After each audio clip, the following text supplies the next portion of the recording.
como en las series de Netflix, el COVID-19 parece querer dejarnos con finales inconclusos para la aparición, cuando menos te lo esperas, de una nueva temporada. Cuando el mundo comenzaba a despertar de ese fatídico letargo ocasionado por la pandemia en el 2020, a finales de ese año comenzaron a surgir nuevas variantes. Algunas de ellas, como Alfa, tenían mutaciones que les permitían propagarse rápidamente.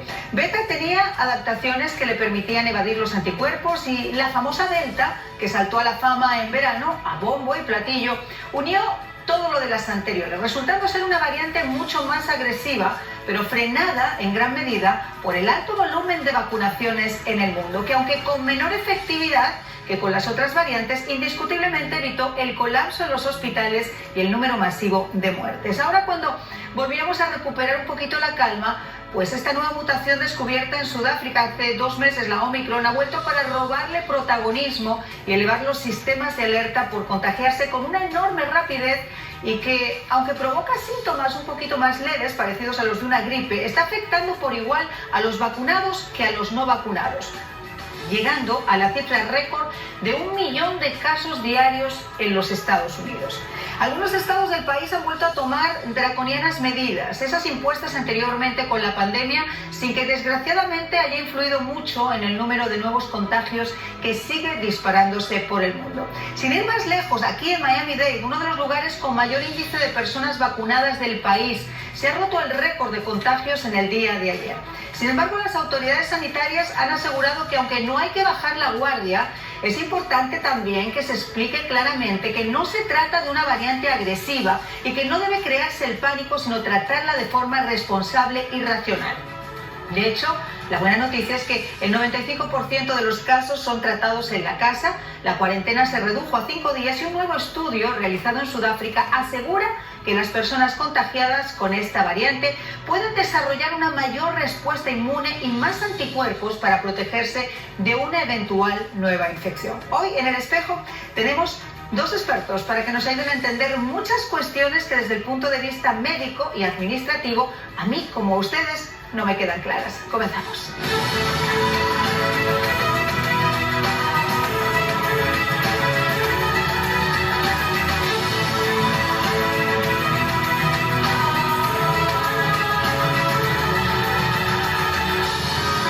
Bueno, pues tenemos con nosotros al doctor José Antonio Cisneros, director en Ingeniería Biomédica. Muchísimas gracias por acompañarnos en el día de hoy. Gracias, María. Y tenemos también a Raquel Regalado, comisionada de Miami-Dade. Muchísimas gracias también, comisionada, por estar con nosotros esta noche. Quisiera empezar con el doctor, porque es la pregunta del millón. Doctor, yo empiezo diciendo, yo estoy vacunada, si tuviera que ponerme 19 vacunas, me las pongo, creo que dentro, para mí, de mis cánones, es lo mejor que yo personalmente puedo hacer, pero no le puedo decir a la persona que esté en casa lo que tiene que hacer, obviamente, ni siquiera criticarlo. Ahora, hay una realidad.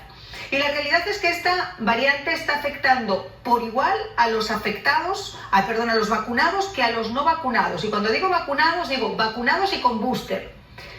La pregunta es, ¿para qué sirve entonces ese booster? ¿Para qué insistir en poner un booster a una vacuna que las propias farmacéuticas están diciendo que necesitan tiempo para crear algo que sea ad hoc con este virus? Desde las vacunas nunca pretendieron bloquear el contagio. Era de esperar que una persona vacunada se defendiera mejor y por lo tanto no se enfermara y no se agravara. Pero la posibilidad de que el virus entrara en contacto con una persona vacunada era imposible de ser obtenida por la vacuna. Para eso está la distancia social y la máscara. Una vez vacunado, tú tienes los recursos suficientes para defenderte y hacer que la enfermedad no progrese. Al principio se pensó que 2 dosis eran suficientes. Después de más de 6 meses de utilización de las 2 dosis, se hizo evidente que, por lo menos con la variable Delta, la eficacia bajaba de un 90 y pico por ciento a un 60 y pico por ciento. Entonces fue ahí donde se decidió la utilización del booster. Todo esto está aconteciendo y en el medio de esto, el año pasado, a partir de noviembre, como tú mismo lo mencionaste, aparece el Omicron.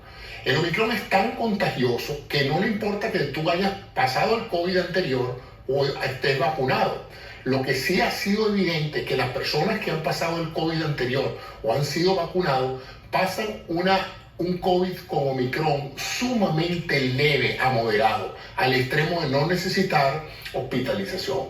Las personas que no han estado vacunadas han corrido el riesgo de complicarse y terminar en el hospital. Pero ha sido un riesgo, porque la realidad es que por igual ha sido una especie de gripe leve extremadamente contagiosa, pero que ha afectado por igual a los vacunados que a los no vacunados. Y si ustedes me lo permiten, yo quiero poner hoy sobre la mesa todas esas preguntas a calzón quitado que la gente se hace en la calle para tratar de poner un poquito de luz sobre todo esto. Si afecta entonces por igual a los vacunados que a los no vacunados, y hemos visto que está la alfa, la beta, la delta, la omicron, etcétera, y que ahora ya incluso en el día de hoy hay 2 variantes más que ya se han registrado en Europa, ¿eso significaría que tenemos que vacunarnos contra cualquier cosa que aparezca?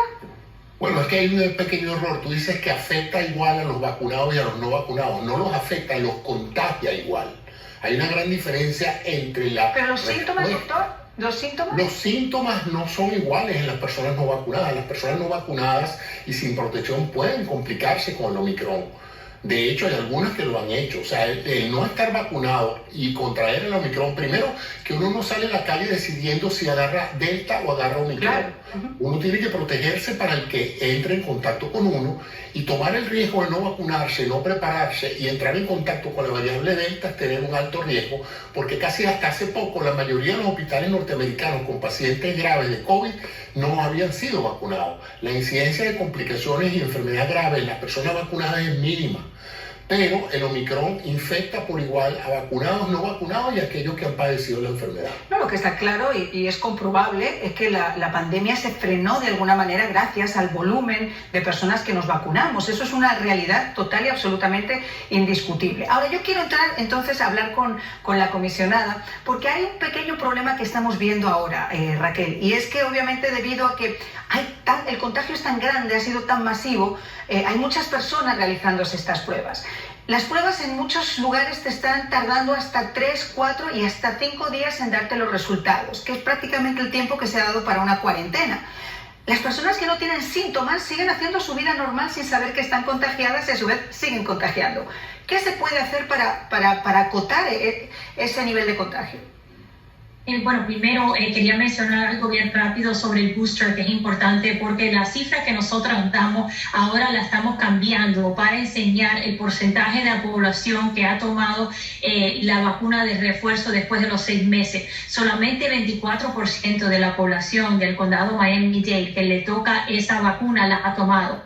En las personas que tienen más de 60 años, que son los más vulnerables, solamente 49% la ha tomado. Entonces, cuando hablamos de las personas que están vacunadas, tenemos que tomar en cuenta que las cifras son diferentes para las personas que se vacunaron y ya la vacuna no tiene la misma eficacia, y las personas que se han puesto la tercera vacuna de refuerzo, que ahora la FDA dice que va a ser 5 meses y va a tocar una cuarta. Ahora, sobre los exámenes, nosotros batimos todos los records de los exámenes. Ayer 70,000 personas se fueron a tomar los exámenes. Está tomando más tiempo recibir los resultados porque, similar a lo que nos pasaba al principio de la pandemia, los laboratorios no tienen la capacidad de mover tantos exámenes. El problema que nosotros tenemos aquí es que se creó una infraestructura al principio de la pandemia usando el estado de la Florida y el gobierno federal cuando teníamos poderes de emergencia, y esa infraestructura se eliminó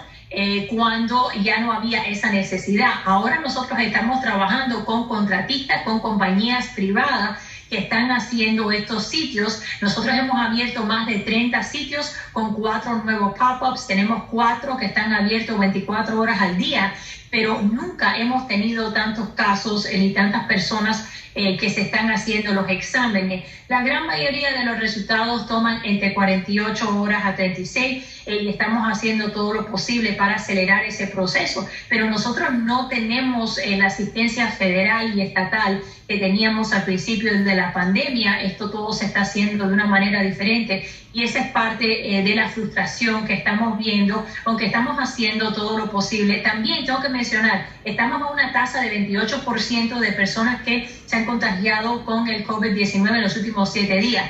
Esto no es un número real. porque hay muchas personas que están usando los exámenes caseros y esos no se están reportando. Entonces nosotros sabemos que es mucho más alto que los números que estamos dándole al público. Claro, ahí quiero hablar con el doctor. Varios puntos que me parece que son interesantes y que se cuestiona la gente en su casa. Uno, el tema de los test caseros, los famosos test. ¿Funcionan o no funcionan? Tengo un montón de compañeros, un montón de amigos, y seguramente usted en su casa que nos está viendo también, que se ha hecho estas pruebas y le han dado negativo, la tercera le ha dado como inconcluso y la cuarta le ha dado positivo. Y en todo ese proceso han seguido algunos asintomáticos haciendo su vida y contagiando gente. ¿Hasta qué punto son efectivos esos test? Bueno, son parcialmente efectivos si son positivos. Si son positivos hay una gran certidumbre de que tienes COVID. Si son negativos o inconclusos, tú no puedes descartar que no tengas COVID. Estos test tienen una sensibilidad y una especificidad mucho menor que la del PCR, que es el test de hisopado nasal. Pero estos test tienen valor porque, como te dije, si sale positivo, lo mejor es que tú asumas que es real, que tienes COVID, porque es muy difícil artificialmente generar un positivo. Lo que sí es muy fácil es generar un negativo. ¿Cómo? Primero, si en ese momento no tienes una carga viral muy alta. Segundo, que los reactivos estén dañados, viejos o no estén funcionando adecuadamente. Tercero, que la muestra que estás tomando no sea adecuadamente bien manejada. Entonces, es muy posible que si tú a los primeros signos de malestar te hagas el test casero, salgas negativo. De hecho, yo salí negativo en mi primer test casero y el mismo día me tomaron la muestra y a las 24 horas ya yo había resultado positivo en el PCR. O sea que yo soy el mejor ejemplo y como yo, miles de personas que les ha pasado lo mismo. Tengo familia que le ha pasado. Que han salido negativos en el test casero y positivos en el PCR. Entonces yo no le daría mucho valor a un test casero negativo como un elemento de exclusión de que tienes COVID. En estos momentos, en el estado de la Florida y para muchos, si tú tienes un catarro de más de 24 horas con malestar, dolor de garganta, tú debes asumir para efectos de prevención que tú tienes ya COVID. Que lo puedas probar con el test casero o vayas a los centros de muestra y lo confirme, no hace contraria la actitud de guardar reposo, salirte de tu vinculación de trabajo, etcétera, hasta controlar esa situación. Porque lo más probable en estas condiciones es o que tengas un flu o que tengas un COVID. Y en ambos casos, la idea no es que tú salgas por la calle contagiando a la gente o con la influenza o con el COVID. Estamos de acuerdo, pero usted ha tocado un punto muy importante que voy a retomar después de la pausa y que tiene que ver con lo que decía la comisionada. Porque es cierto que muchas personas no se están poniendo el booster porque de alguna manera se ha perdido la fe. ¿De verdad conocemos todo lo que hay detrás de este Omicron? Ya regresamos. Doctor, yo decía antes de la pausa que hay ciertas preguntas que la gente hace que la falta de respuestas, pues de alguna manera siembren dudas y la gente pierda la fe. La comisionada estaba mencionando que se está incentivando al booster. De hecho, hoy el presidente Biden daba una rueda de prensa y volvía nuevamente a incentivar a hacer eso. Pero se habla ya también de una cuarta vacuna. Quizá de una quinta, de una sexta, de una séptima vacuna con todo esto. ¿Esto es un virus, honestamente, que ha creado la naturaleza? Usted que es además director en ingeniería biomédica. Mira, no porque lo diga yo, lo dicen los virólogos expertos a nivel mundial, que esto era una progresión natural de un virus que llegó la primera vez en el año 2003, se llama el SARS-CoV-1. Y esta es la versión diferente, el SARS-CoV-2, y ha tenido las mutaciones que se suponía iban a ocurrir en este tipo de procesos virales. Ahora, lo que es importante entender es que la gente no puede esperar respuestas en medicina definitivas, porque esto es un proceso del cual vamos aprendiendo a medida que el virus va evolucionando. ¿Qué va a pasar con el Omicron? Nadie lo sabe. El Omicron va a ir poco a poco demostrándonos cómo funciona.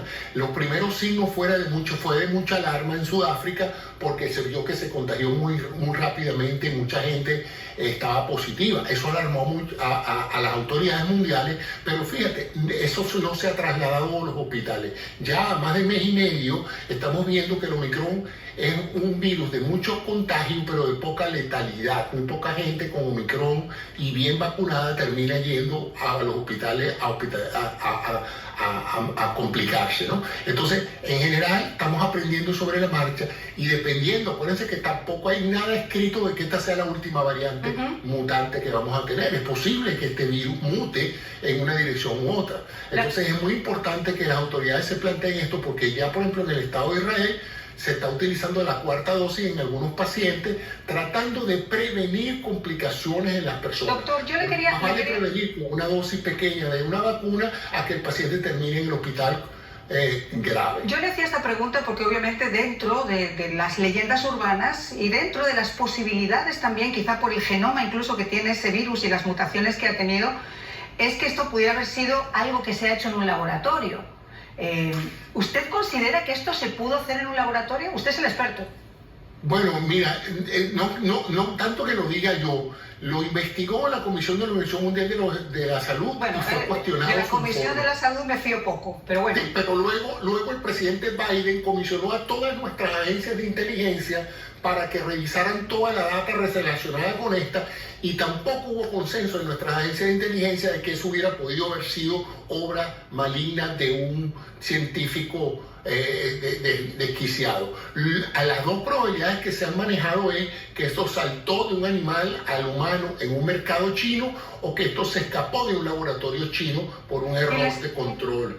Pero no hay evidencia alguna que yo conozca de que esto fue manufacturado como tal. Claro, yo le hago esta pregunta porque es muy difícil tener personas tan expertas como usted, y quizá usted puede poner más luz que yo, que me limito simplemente a hacerle la pregunta. Pero todo esto salta a la luz porque obviamente todo el mundo sabe que hay investigaciones con armas biológicas y que no es la primera vez que se ha escapado un virus de un laboratorio con efectos extremadamente nocivos. Nosotros no podemos saberlo. Ustedes, me imagino que como científicos, como personas que estudian los virus, tienen ciertas connotaciones que les puede hacer saber si sí o si no por encima de las investigaciones que haya hecho una agencia federal. ¿Usted entonces descarta que esto sea un virus hecho en un laboratorio? Los expertos coinciden en que todas las características genéticas de este virus hablan de un desarrollo y una evolución que se ve con frecuencia no solamente en los coronavirus, sino en todos los otros virus asociados a esto. Entonces, es difícil también concebir la formulación de un arma que muta, porque uno de los problemas de las armas es controlarla para que te sirvan un propósito específico. Si tú vas a crear un arma que va a cambiar su destino de armamento, tú claro, no estás desarrollando algo que te ayudar. Insisto, yo estoy haciendo las preguntas que hay en la calle porque te estoy tratando de dar un poquito el hecho de que todos estos laboratorios que trabajan con virus son laboratorios bastante... Claro, pero cuando se escapa antes de que esté terminada una fórmula... Bueno, pero ya todo eso cae en el marco especulativo. No todo, es una especulación, no sabemos nada, doctor. De que nuestras agencias de inteligencia deben ser lo suficientemente técnicas y capaces para averiguar con sus científicos y con la comunidad científica internacional si esto fuese así. Y expertos en el campo dicen que no lo pueden excluir porque en ciencia no se puede excluir nada, pero ellos se sienten cómodos de la idea de que esto no fue algo manufacturado específicamente para este propósito. Vamos a pasar con la comisionada, con Raquel Regalado, porque aquí en nuestro estado el gobernador ha dicho que las cosas van a seguir como están, que no hay que dramatizar, que los niños van a seguir en las escuelas. ¿Qué plan tienen ustedes en la comisión, Raquel? Bueno, varias cosas. Primero, es muy importante que las personas entiendan que sí ya estamos viendo lo que pudiera ser una crisis en los hospitales. No es la misma crisis hospitalaria que vimos hace un año, porque las personas no están en un cuidado intensivo. En este momento nosotros solamente tenemos 92 pacientes en el condado Miami-Dade que están usando ventiladores de oxígeno porque tienen COVID.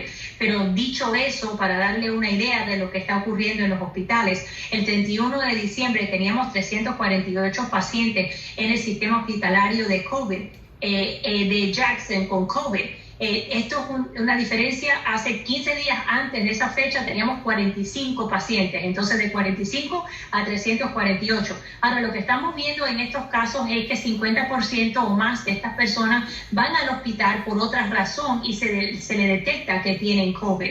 En este momento tenemos 471 pacientes que tienen COVID en el sistema hospitalario de Jackson. Cuando miramos a nivel de todos los hospitales del condado Miami-Dade, ya tenemos miles de personas que están en los hospitales con COVID. Más del 50% de eso no es tan grave por COVID, pero sí tienen que aislarlo. Tenemos que tener diferentes protocolos y eso cambia la dinámica de los hospitales. La otra cosa que es importante es que, regresando a lo que dijiste sobre las escuelas y lo que va a ocurrir, nosotros estamos viendo una crisis de empleomanía.